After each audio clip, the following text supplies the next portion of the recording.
गुरुर्ब्रह्मा गुरुर्विष्णू गुरुर्देव महेश्वरा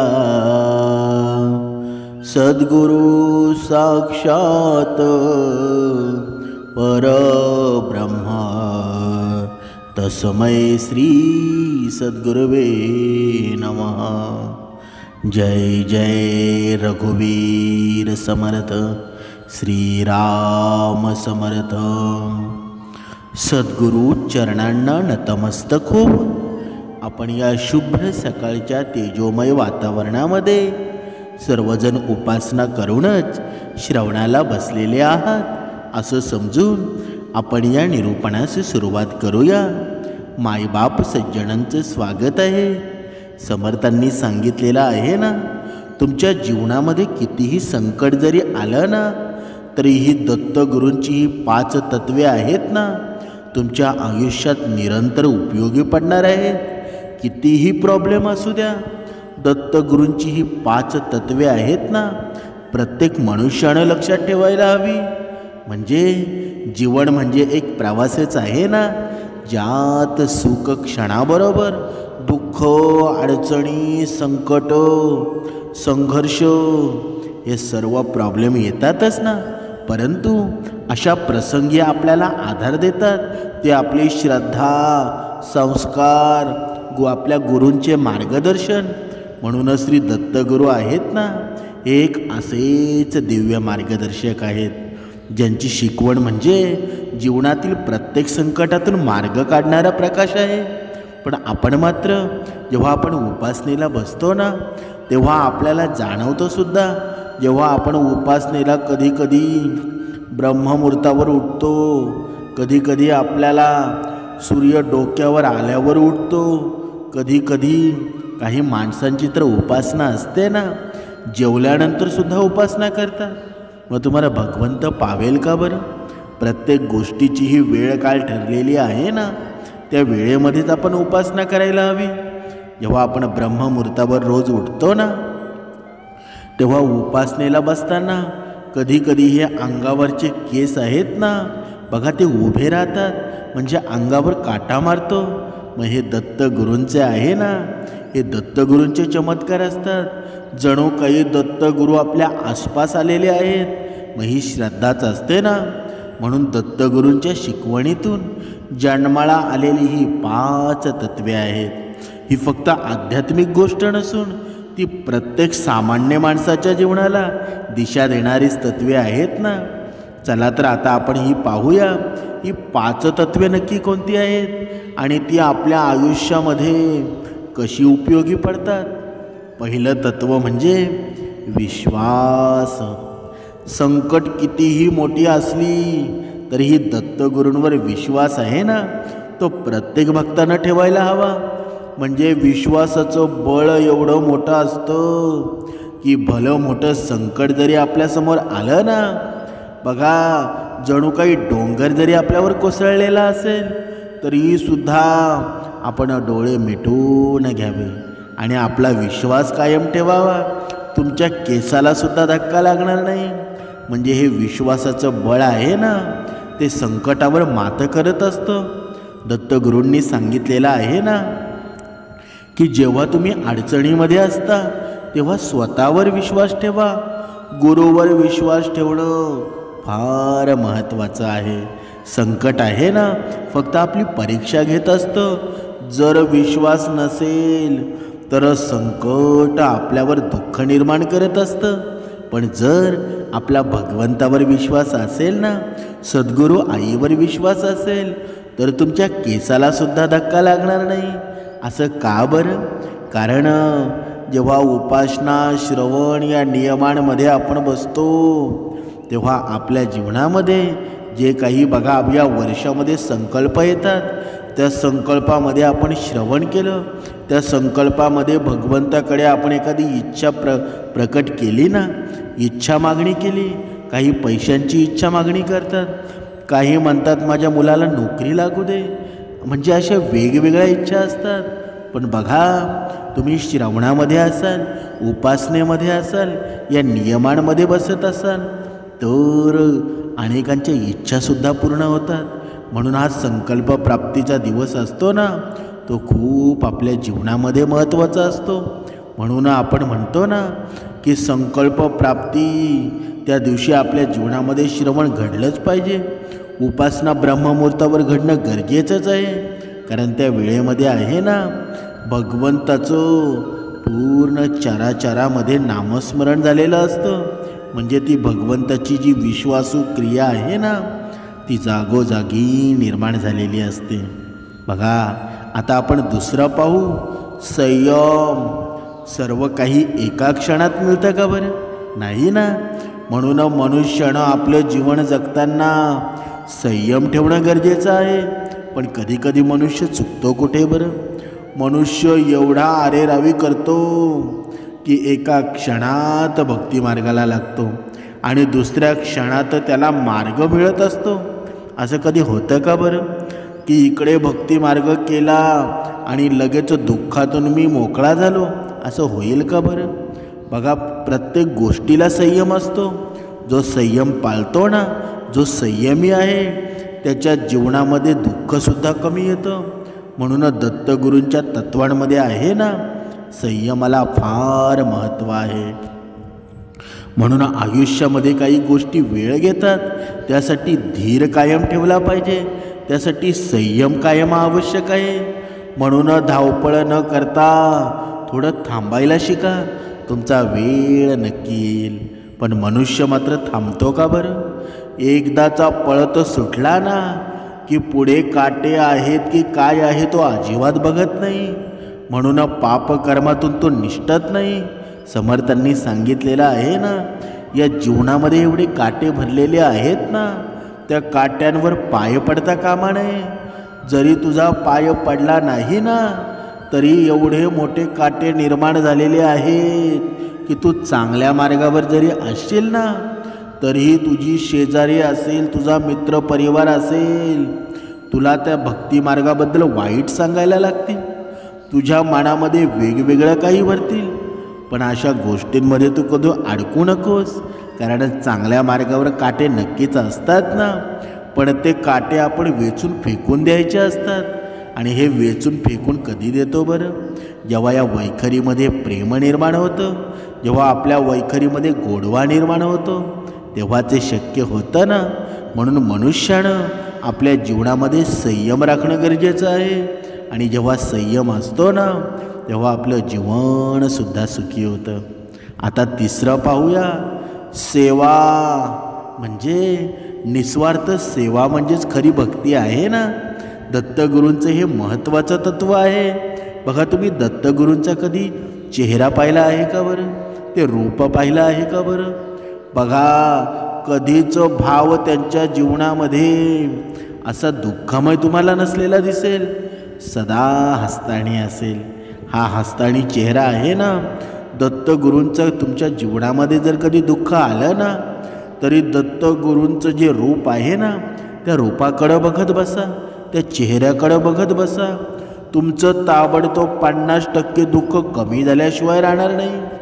म्हणून प्रत्येक निरूपणामध्ये हे दत्तगुरूंचं रूप आहे ना, ते प्रत्येक निरूपणामध्ये ते रूप पाहून निरूपण ऐकावं. एवढं मनाला समाधान मिळेल ना, तुमच्या जीवनामध्ये अनमोल बदल घडून येईल. म्हणजे दत्तगुरूंचं एक महत्त्वाचं तत्त्व म्हणजे ही सेवा आहे. म्हणजे कोणत्याही प्रकारची सेवा असू द्या, ती आईवडिलांची सुद्धा असू शकते, आपल्या गुरूंची सुद्धा असू शकते, समाजाची सुद्धा असू शकते, गरजूंची सुद्धा असू शकते. ही दत्तगुरूंच्या कृपेचा मार्ग असते. म्हणून प्रत्येकानं जेव्हा आपल्या जेवणाचा ताट आपल्या समोर असेल आणि आजूबाजूनं जर कोणी भुकेलेला प्राणी आलं, कुणी वाटसरू जर आलं ना, तर आपल्या ताटातला घास त्याला दिला पाहिजे. तुम्ही किती श्रीमंत आहात, किती गरीब आहात, याला भगवंत कधीच पाहत नाही. ही सेवा आहे ना, तुमच्याकडे काय आहे आणि तुम्ही तुमच्याकडे काय नसताना जरी ही सेवा तुम्ही करत असाल ना तर तीच खरी सेवा आहे, तेच खरं पुण्य आहे. तुमच्याकडे काही नसताना तुम्ही मदत करणं हा सर्वात मोठा पुण्याचा ठेवा आहे. हे ज्याला कळालं ना तोच भक्तिवान झाला. आता पुढे पाहूया.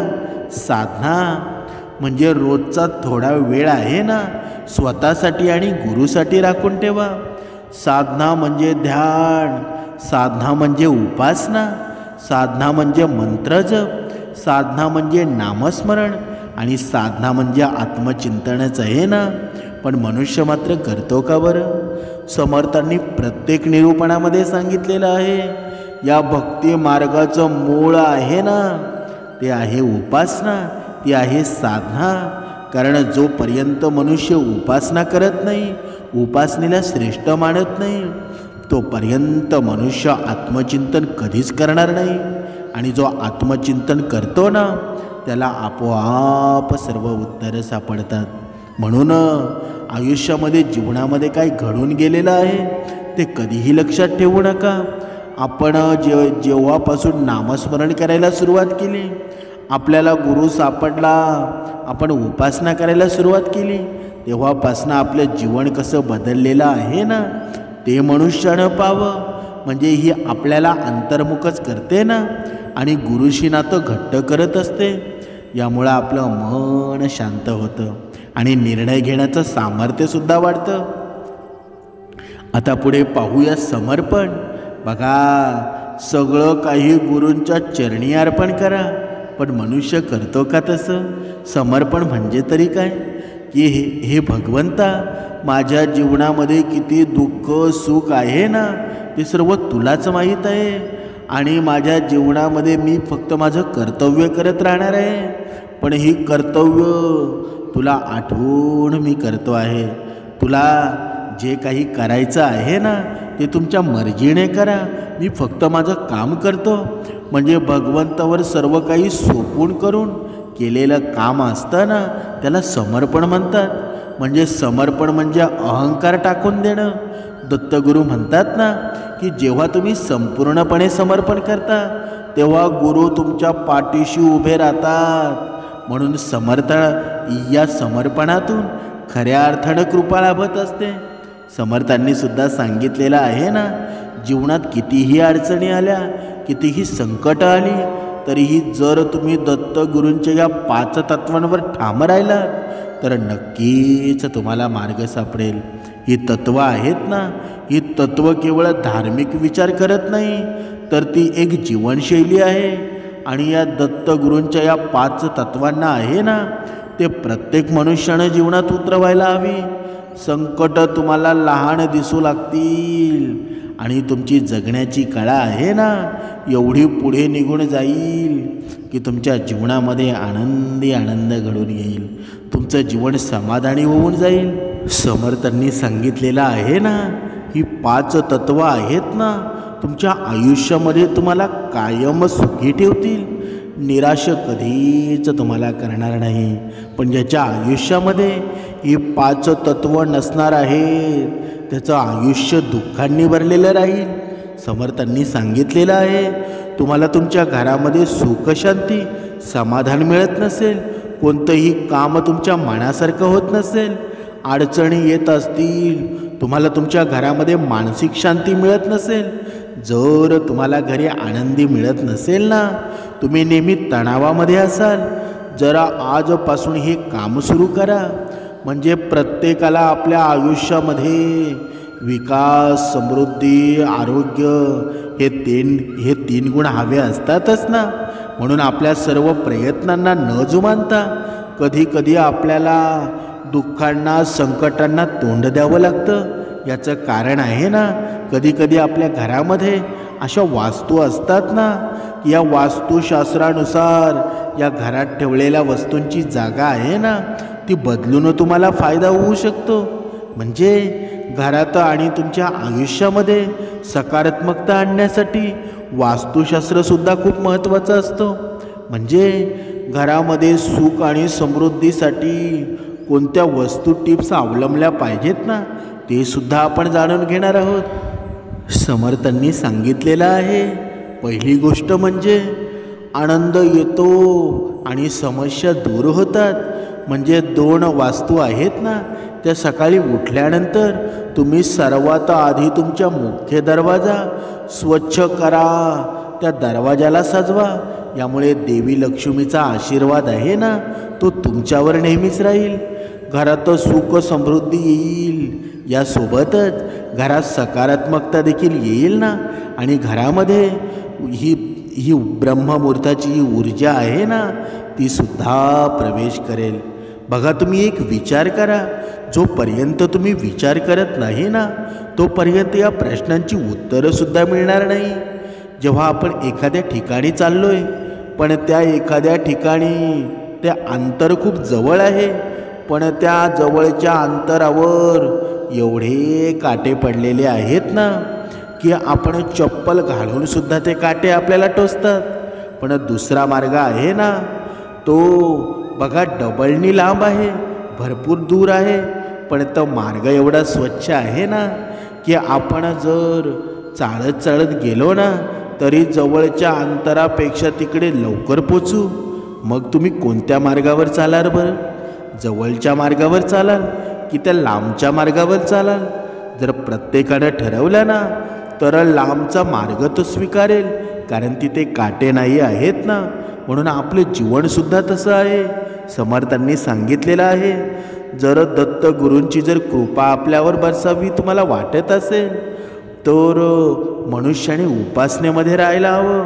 मनुष्याच्या जीवनामध्ये जी 5 तत्वे सांगितलेली आहेत ना, त्या 5 तत्वांचा उपयोग आहे ना, मनुष्याने आपल्या जीवनामध्ये करायला हवं.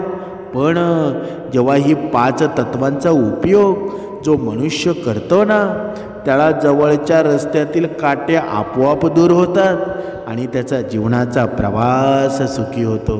पण आपण असं करतो का बरं?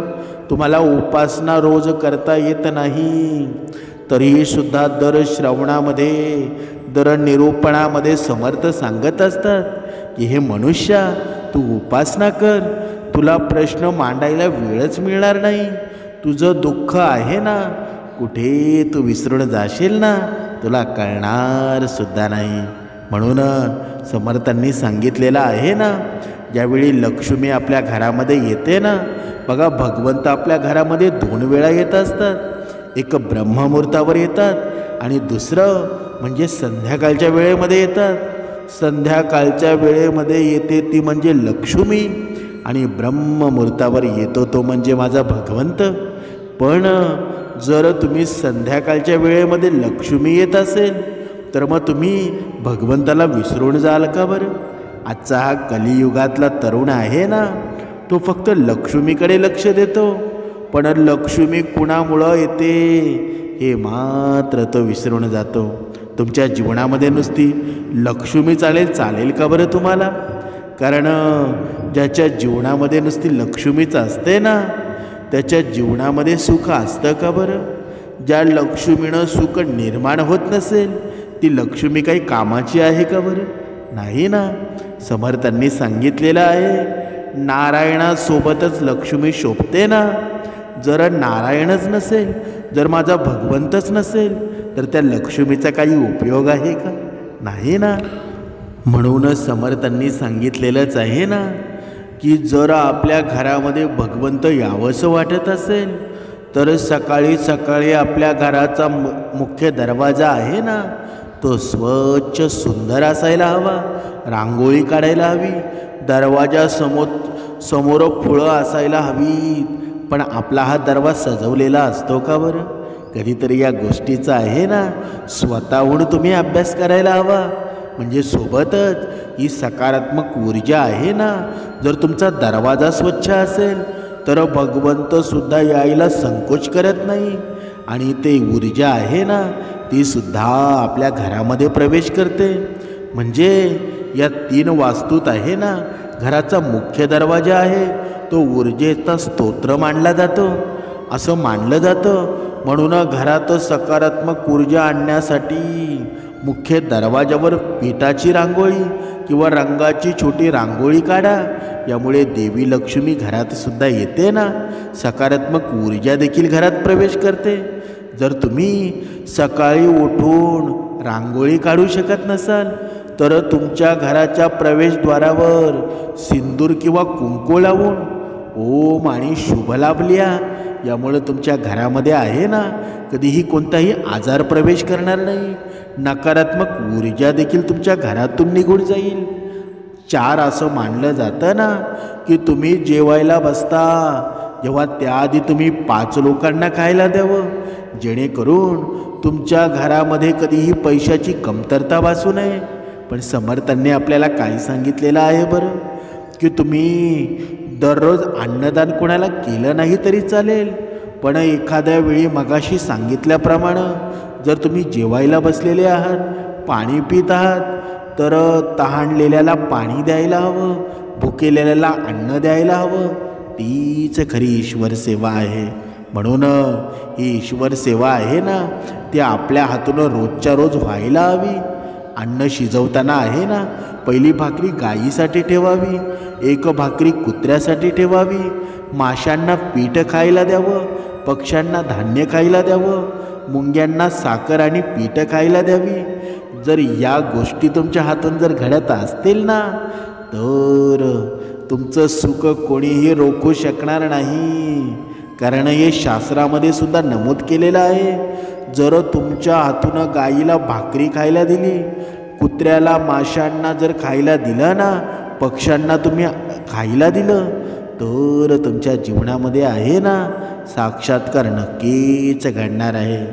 कधीकधी तुम्हाला पाहायला मिळालेलं असेल, कधीकधी आता काहींना माहीतसुद्धा नसेल की आपल्या जीवनामध्ये जेव्हा चांगलं घडायचा तो दिवस असतो ना, चांगलं घडणार असतं, त्या दिवशी बघा काळ्या मुंग्या आणि लाल मुंग्या एकत्र येतात. तुम्ही कधी असं पाहिलं आहे का? क्वचित तुमच्या आयुष्यामध्ये असं घडेल. पण आजपासून लक्षात ठेवा, जेव्हा तुमच्या घरामध्ये काळ्या आणि लाल मुंग्या एकत्र येतील ना, तेव्हा तुम्ही ठरवलेली कामं सक्सेसफुल होऊन जातील. तुमच्या मनातली इच्छा पूर्ण झालेली असेल. म्हणून या काळ्या आणि लाल मुंग्या आहेत ना नक्कीच एक दिवस एकत्र येणार आहेत. म्हणून त्यासाठी दत्तगुरूंना शरण जायला हवं ना. आपण केलेली पापे दत्तगुरूंना नमन करून आपण म्हणावं की हे भगवंता, माझ्या हातून झालेले काही वाईट कर्म आहेत ना ते मी इथेच सोडून देतो आणि आजपासून मी चांगल्या कर्मांना सुरुवात करतो. जेव्हा हे आपण मनोमन आपल्या मनाला म्हणू ना, तेव्हापासून आपल्या जीवनाची सुरुवात होणार आहे. शास्त्रामध्ये असा सुद्धा उल्लेख आलेला आहे की घराच्या प्रवेशद्वारावर आहे ना नेहमी तुळशी आणि चमेलीची झाडे असायला हवीत. म्हणजे त्यामध्ये होतं काय बरं, आपल्या घराची संपत्ती वाढत जाते. सकाळी जेव्हा आपण उठतो ना, उठल्यानंतर प्रत्येक मनुष्यानं तुळशीचं झाड पाहावं, चमेलीचं झाड पाहावं. हिंदू धर्मामध्ये या तुळशीचं रोप आहे ना खूप पवित्र मानलं गेलेलं आहे. ही वनस्पती बहुतेक हिंदूच घरामध्ये आढळते. या वनस्पतीची दररोज पूजा केली जाते. यासोबतच देशी तुपाचा दिवा आहे ना तो इथे लावावा. म्हणजे वास्तुशास्त्रानुसार घराच्या मुख्य दारावर झाडाचं मूळ लाल कपड्यामध्ये बांधलं जातं. म्हणजे तिथे तो मुख्य दरवाजावर लटकवला तरी चालेल. त्यामुळे घरामध्ये नकारात्मक ऊर्जा प्रवेश करणार नाही आणि कुटुंबातील सदस्यांची धनाची देवी आहे ना माता लक्ष्मीचा आशीर्वाद मिळेल. यासाठी घरातील वास्तुदोष दूर होतील. जर घरातील एखादी स्त्री सकाळी उठल्यानंतर घराच्या मुख्य दारावर पाणी शिंपडते तर त्या घरामध्ये देवी लक्ष्मीचा घरात प्रवेश आहे ना तो प्रवेश करण्याचा मार्ग मोकळा होतो.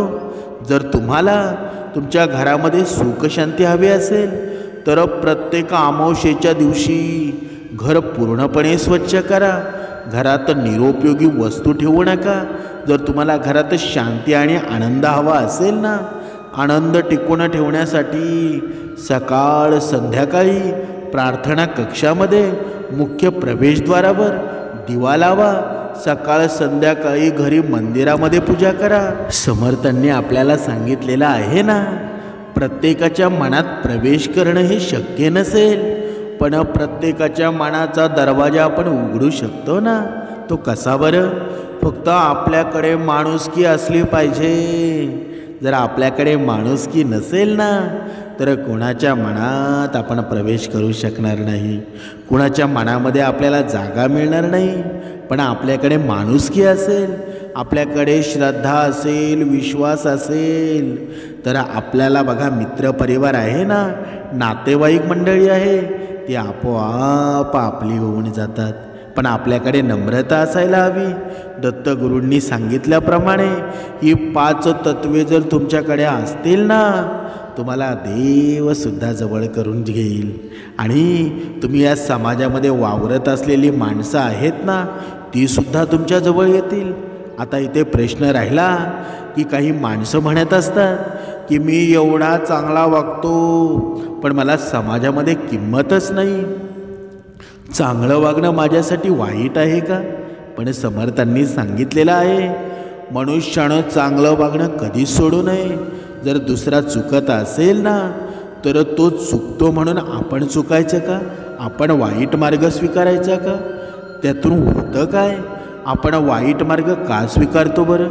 आपण वाईट मार्ग धनासाठी स्वीकारतो ना, आपण वाईट मार्ग क्षणिक सुखासाठी स्वीकारतो ना. मग जर तुम्हाला एक क्षणिक सुख हवं नसेल, तर मग वाईट मार्ग कशासाठी बरं? म्हणून प्रत्येकाच्या मनामध्ये माणुसकी निर्माण व्हायला हवी, नम्रता निर्माण व्हायला हवी. जर नम्रता जर नसेल ना, तर तुमच्या जीवनामध्ये अधोगती नक्कीच आलेली असेल. म्हणून नम्रतेने वागा, कारण या जगामध्ये नम्र जर कोणी असेल ना, तर तो माझा भगवंत आहे. आमचे संत आहेत, साधू संत आहेत, ज्यांनी आजपर्यंत आमच्यासाठी ग्रंथसंपदा निर्माण केली, आमच्यासाठी सर्व काही लिहून ठेवलं. पण आज आपण त्यांच्या पावलावर पाऊल ठेवून चालायला हवं. पण तसं आपण चालतो का बरं? चालत नाही. त्याचं कारण आहे, आमच्यामध्ये एवढा अहंकार भरलेला आहे ना, की आम्हाला स्वतःला वाटतं माझ्यासारखा मीच आहे, माझ्यासारखा कुणीच नाही. समर्थांनी सांगितलेलंच आहे ना, या आयुष्य जगताना मनुष्याचं होतं काय बरं? जेव्हा मनुष्याकडे वेळ असतो, तेव्हा मनुष्याकडे पैसा नसतो. त्याचा काही उपयोग आहे का बरं? जेव्हा मनुष्याकडे पैसा येतो ना, तेव्हा त्याच्याकडे वेळ नसतो. याचासुद्धा काही उपयोग नाही. मग मनुष्याचा उपयोग आहे कशासाठी? तुमच्याकडे एक वेळेला खायला आहे, तर एक वेळेला तुमच्याकडे दात नाही. खावंशी वाटतंय, पैसा आहे, तरीसुद्धा खाता येत नाही. असं आपल्या जीवनामध्ये का घडतं बरं? म्हणून आपण अगोदर केलेले पाप आहेत ना, इच्छा असूनसुद्धा खाता येत नाही. म्हणून भगवंताचं नामस्मरण, भगवंताची भक्ती मनुष्यानं करायला हवी. जर तुम्ही भगवंताच्या भक्तीमध्ये राहिलात ना, तर तुमच्या जीवनामध्ये आनंदसुद्धा तुम्हाला मिळेल, समाधान तुम्हाला मिळेल. कुणीतरी म्हटलंच आहे ना, इज्जत शोहरत और दुआए खरीदी नहीं जाती, इन्हें तो अपने व्यवहार से कमाना पड़ता है. म्हणजे काय बरं? म्हणजे आपल्या जीवनामध्ये इज्जत असेल, ती तुम्हाला विकत घेता येते का बरं? कधीच नाही ना. तुम्हाला ती विकत घेता येत नाही. ती इज्जत आहे ना, तुम्ही तुमच्या कर्मातून मिळवू शकता. पण आपले कर्म चांगले असतील तेव्हा मिळेल ना. पण आजच्या मनुष्याचं चुकतं हेच, जेव्हा मनुष्याकडे पैसा येतो तेव्हा इज्जतसुद्धा तो खरेदी करायला बघतो. पण ते होतं का बरं? जो असा करत असेल ना, त्याची राख रांगोळी चुकून जाते. म्हणजे इज्जत कधीच विकत घेता येत नाही. ती विकत घेता येत नाही ना, म्हणून ती इज्जत स्वतःला कर्मातून कमवावी लागत असते. म्हणून आपण कर्मश्रेष्ठ करायला हवी. आणि जोपर्यंत ही कर्मश्रेष्ठ होत नाहीत ना, तोपर्यंत आपली भक्तीसुद्धा व्यवस्थित होत नाही. म्हणूनच समर्थांनी सांगितलेलं आहे ना, ज्याचं सुंदर मन असेल, निरागस मन असेल, त्याला जीवनामध्ये काहीच कमी पडणार नाही. हेच तुमचं सुंदर जीवनाचं बालकडू आहे. हे जेव्हा तुम्ही प्याल ना, तेव्हा तुम्ही सर्वांच्या आवडीचे सुद्धा व्हाल. सर्वांच्या आवडीचे झाला नाहीत तरी चालेल, पण तुम्ही भगवंताच्या आवडीचे नक्कीच व्हाल. बघा, समर्थ रामदास स्वामी, तुकाराम महाराज, संत एकनाथ महाराज, मुक्ताबाई, जणाबाई, ज्ञानेश्वर माहुली, भक्त भक्ती मार्गामध्ये जेव्हा ती यायची सुरुवात केली ना, तेव्हा लोकांनी त्यांना कमी त्रास दिला का? भरपूर त्रास सहन केला, पण तरीसुद्धा त्यांनी भक्तिमार्ग सोडला का? नाही ना. आपल्या जीवनात सुद्धा तसं आहे. तुम्ही आता उपासनेला बसत असाल, काही लोक तुम्हाला हसतसुद्धा असतील की तू लाल टिळा का लावतो बरं, तू काळा टिळा का लावतो बरं. पण त्यांना सांगायचं की हा लाल टिळा आहे ना, तो माझ्या श्रीकृष्णाचा आहे, तो माझ्या भगवंताचा आहे, तो छत्रपती शिवबांचा आहे, छत्रपती शिवाजीराजांचा आहे. कारण या टिळ्यानं शत्रू अर्धा नष्ट होऊन जातो.